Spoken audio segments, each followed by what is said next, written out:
नमो नमः। जयतु संस्कृतम। आज हम रामायण के विषय में पढ़ेंगे। रामायण को आदि काव्य भी कहा जाता है।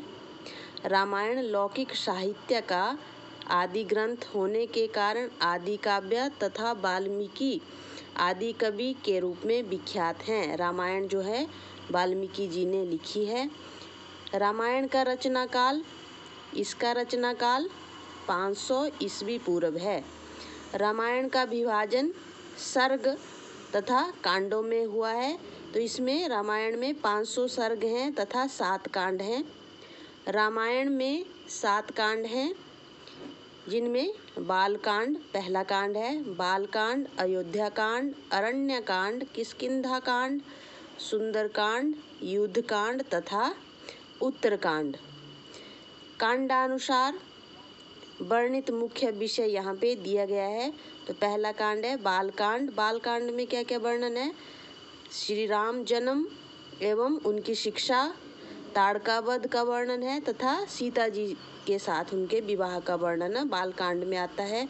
अयोध्या कांड में राज तिलक, राम जी के राज तिलक का वर्णन है, वनवास का वर्णन है, दशरथ मरण तथा भरत मिलाप का इसमें अयोध्या कांड में वर्णन है।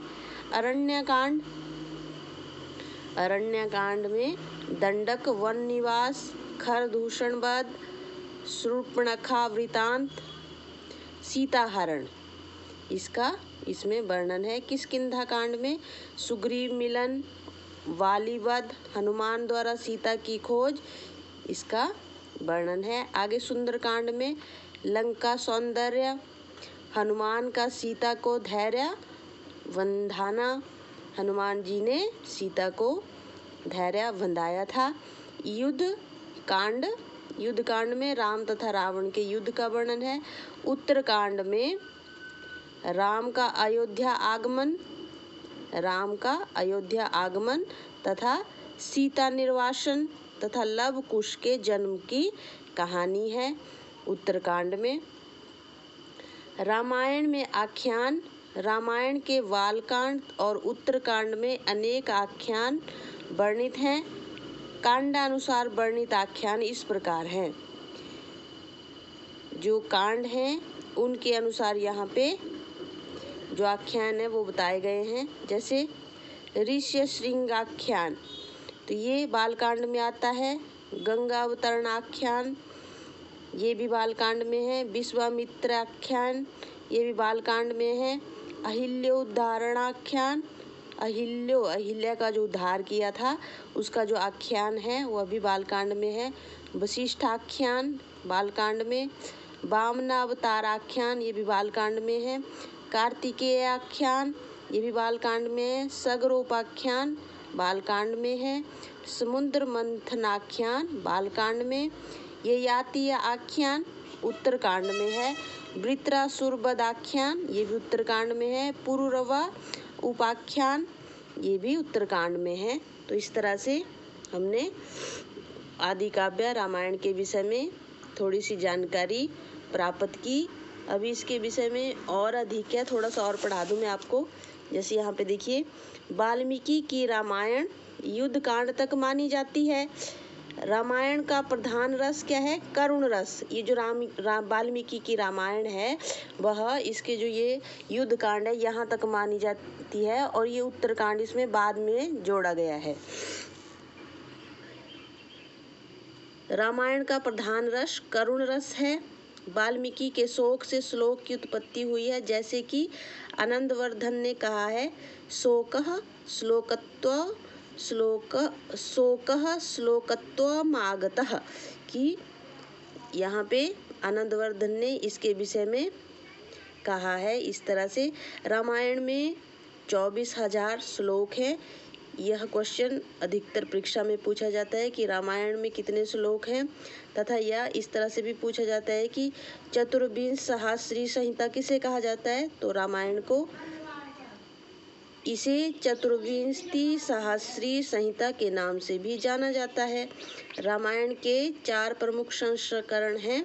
तो इनमें प्रमुख संस्करण है बम्बई संस्करण, देवनागरी संस्करण, इसको इस तरह से कहा जाता है। तो ये सर्वाधिक प्रसिद्ध है। आगे है बंगाल संस्करण, गौड़िया संस्करण, कश्मीरी संस्करण, पश्चिमोत्तरीय संस्करण, दक्षिण भारत संस्करणम मद्रास से प्रकाशित है यह। तो आप इस तरह से रामायण पर कुछ टीकाएं भी लिखी हुई हैं, जैसे रामानुज ने रामानुजीय टीका लिखी है, वेंकटेश ने सर्वार्थ सार टीका लिखी हुई है, महेश्वर तीर्थ ने रामायण तत्व दीपिका, ईश्वर दीक्षित ने विवरण टीका लिखी है, माधव योगी ने अमृत कतक टीका लिखी है, गोविंद राज कृत टीका का नाम है रामायण भूषण, अहोवल वाल्मीकि हृदय टीका लिखी हुई है, राजा राम वर्मा इन्होंने रामायण तिलक टीका लिखी है। यहाँ पे टीकाएं हैं जो लिखी गई है। वंशीधर एवं शिव सहाय ने रामायण शिरोमणि टीका लिखी हुई है। तो रामायण को संस्कृत काव्य परंपरा में उपजीव्य काव्य भी कहा जाता है, क्योंकि परवर्ती काव्यकारों ने इससे प्रेरित होकर अनेक काव्य तथा नाटक आदि की रचना की है। उपजीव्य किसे कहा जाता है कि जिससे प्रेरित होकर के और अन्य काव्य नाटक लिखे जाएं तो उसे उपजीव्य काव्य कहा जाता है। तो रामायण एक उपजीव्य काव्य है।